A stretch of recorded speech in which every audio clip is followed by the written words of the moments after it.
आंबो नुगासिनो नुनानै मोजां मोनाखै गोजोननाय मोनाखै दुखुबो मोनदों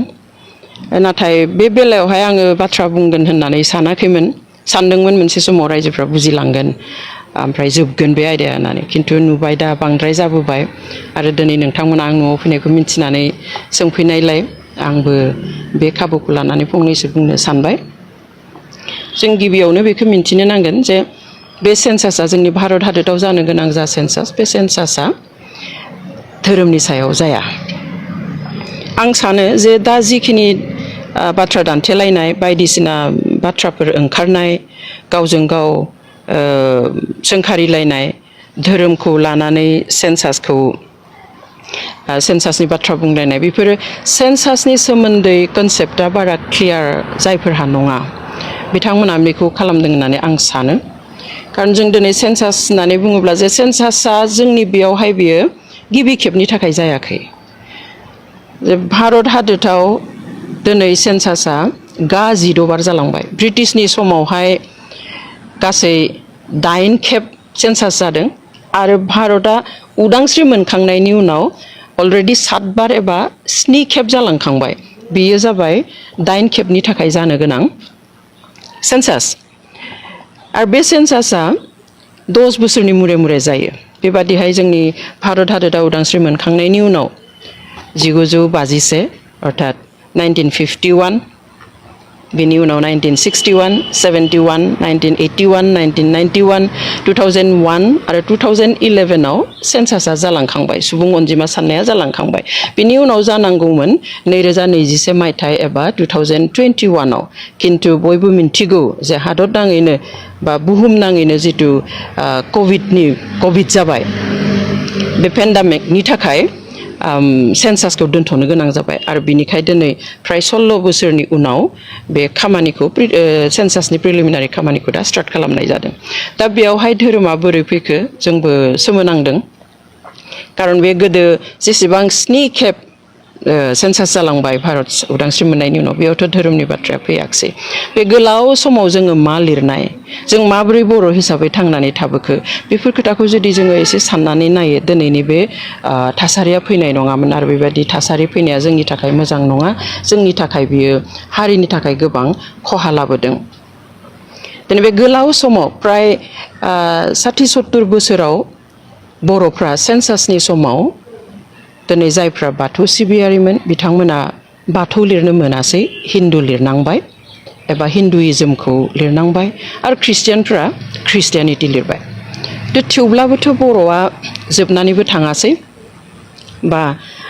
एक्सट्राहै बारायाखसैबो जेसेबां दङ बिदिबा बेसेबांनो थाबाय खारन बेखौहाय गुबैयै अनजिमाखौ सानो बिमानि रावनि सायाव मादार टां आं मा राव रायज्लायो दिनै बेनिखायनो जों आसामाव नुदों जे आसामाथ' माने असमियाफ्रा बिबाङा जोंनिख्रुइ बारा हिसाबै बिसोरनियावबो धोरोमनि संख्याया जोंनिख्रुइ बारा बिसोरनियाव असमिया मुस्लिम दङ जोंहा गैया बिसोरनियाव असमिया सिख दङ जोंहा गैया बिसोरनियाव असमिया जैन दङ जोंनाव गैया दा जोंनाव एसे एनैल' दङ धोरोमा गोबां धोरोम गैया जेसेबां गुबुननियाव दङ आरो बेखौ जों मिथिनाया मोजां जे बुहुमाव खुनु मोनसे हारि गैया जाया मोनसेल' धोरोमाव थायो आरो बियो खिन्थु सेन्सासआव जेबो एफेक्ट खोख्लैया जेबो गोहोम खोख्लैया दा जोंनिया बाथौआरि बा ख्रिस्टियान बा ब्रह्म बेखौ लानानै जि सानलायबाय थादों बे कनसेप्टखौ एसे क्लियार खालामलायना लानाया मोजां होननानै आं सानो खारन दिनै असमियाफोरा मा खावलायदों अखम साहित्य सभाया दिनै बेंगलि मुस्लिमफोरखौ खावलायदों जे नोंथांमोना सेन्सासआव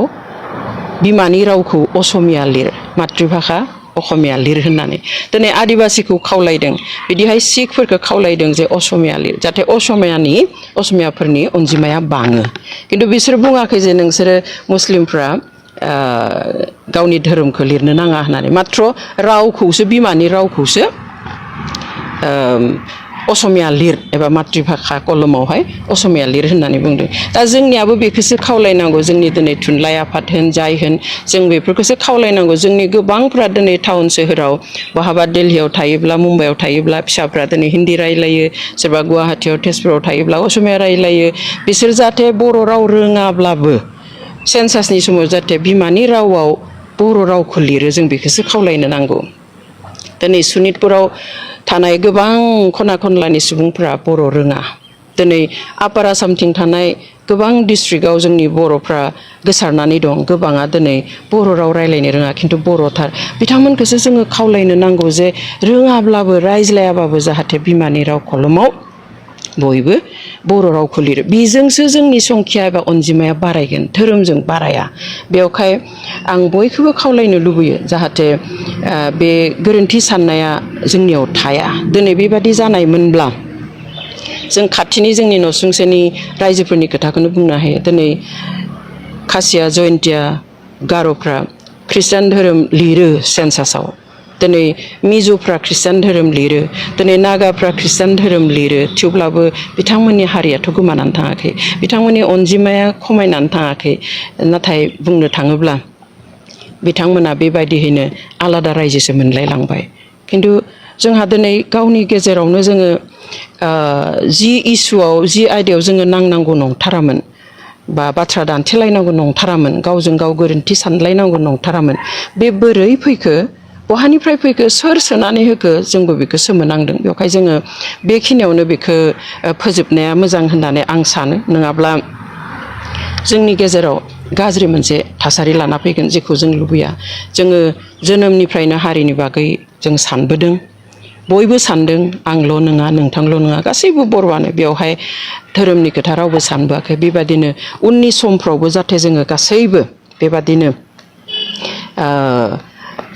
गावनि हारिनि खोथाखौ साननानै धोरोमखौ गावनि जिउमानि खोथा साननानै जाहाथे जोङो खौसेयै खामानि मावलाङा आं बेखौसो लुबैयो आसोलानो जाबाय बे बिमानि राव दा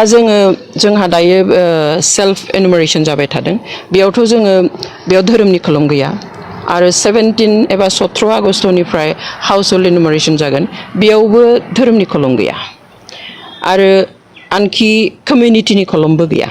बेयावहाय थानाय नङा बेयावहाय खालि एसटि कास्टआसो थागोन एससि एसटि आरो आदार्स स' बेयावबो जोङो कमिउनिटिखौ लिरनो मोना दा मोनसे खोथाखौ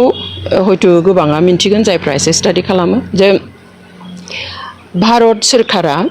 उदांस्रि मोननायनि उनाव कमिउनिटि वाइज एबा हारि हिसाबै सुबुं अनजिमाखौनो सानाखै ब्रिटिशनि दिनावहाय 1931 मायथाइयाव कमिउनिटि वाइजआव सेन्सास खालामदोंमोन 1941नि सेन्सासआ कमप्लिट जायासै सेकेन्ड वर्ल्ड वारनि थाखाय खिन्थु 31आव जिथु खालामनाय बेयाव कमिउनिटि वाइज खालामनाय आरो बेयावसो आसामाव बर'नि अनजिमाया बेसेबां मिसिंनि अनजिमाया बेसेबां बा टिवानि कार्बिनि असमिया राव रायग्रानि अनजिमाया बेसेबां बेयाव दिहुनना गालांनाय खिन्थु बिनि उनाव भारतआ स्वाधीन मोननायनि उनाव उदांस्रि मोननायनि उनाव बेबादि कमिउनिटि वाइज सुबुं साननायबो जायाखै बा सेन्सासबो जायाखै बुंनाय खोनायो बा जों बुजिनानै लायो जे जुदि मोनसे हारिया गावनि अनजिमानि बिबांखौ मिन्थियोब्ला गावनि सक्तिखौ मिन्थिगोन ओमफ्राय बेबादिहाय जोंनि मोननांगौ मोन्थायफोरखौ जोङो दाबि दैखांगोन बिगोन बेखौ साननानैनो गावबा गाव हारिया बेसेबां दङ बिनि सुबुं अनजिमाखौ भारत सोरखारा मालाबाबो फोसावाखै एसटि हिसाबैसो फोसावदों जे आसामाव इसेबां जेनेरेल इसेबां एसटिनि दङ इसेबां एससिनि दङ जों बेखौसो मोनो जायनि थाखाय जों दिनैसिम मिन्थिया एकिउरेट नाम्बारखौ जे बर'आ थारैनो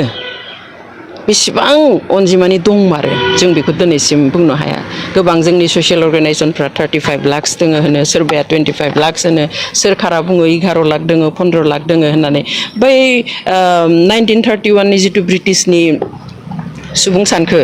बेखौ बेस खालामनानैनो एसे बरा तुता खालामनानै साननायफोरखौ जों नुयो बेवहाय बे खनसेयाव जुदि जोङो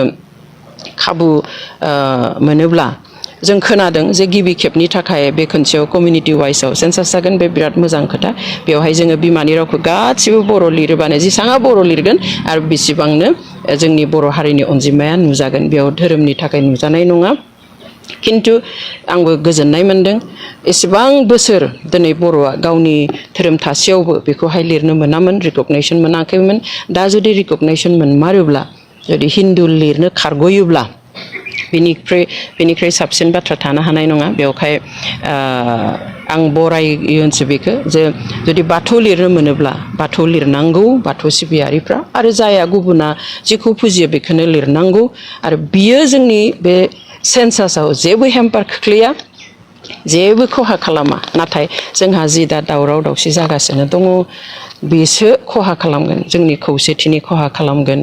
जोंनि जिथु मेन इसुसफोर दङ हारि हिसाबै बेनि थाखाय खामानि मावनायाव खहा खालामगोन जोंनि बुजिज्लायनायाव खहा खालामगोन जों ज' जाजाय थालायनाया जोंनि समाज जिउआव खहा खालामगोन हारि हिसाबै जोंखौ गोबां खहा खालामगोन बेवहाय आं गासैबो जोंनि आइ आफा रायजो राजा बिदा फंबायफोरखौ आं खावलायनो लुबैयो बे आयदाखौ जाहाथे जोङो बेखिनियावनो फोजोबो खारन धोरोमनि सेन्सास बेयो नङा आरो बे सेन्सासा गिबि खेबनि थाखाय नङा थांनाय गोलाव सम 60-70 बोसोर दिनै बाथौ सिबियारिफ्रा एबा ख्रिस्टियाननि अनगायै गुबुन धोरोम सिबियारिफ्रा गासिबो हिन्दुखौनो लिरबोनो गोनां जानाय आरो ख्रिस्टियान सिबियारिफ्रा ख्रिस्टियानिटि लिरबोनांनाय बिनि गेजेरजोंबो मालाबाबो बर'नि अनजिमाया खमायाखैबो बारायाखैबो जुदि खमायो एबा बारायो बियो होमबा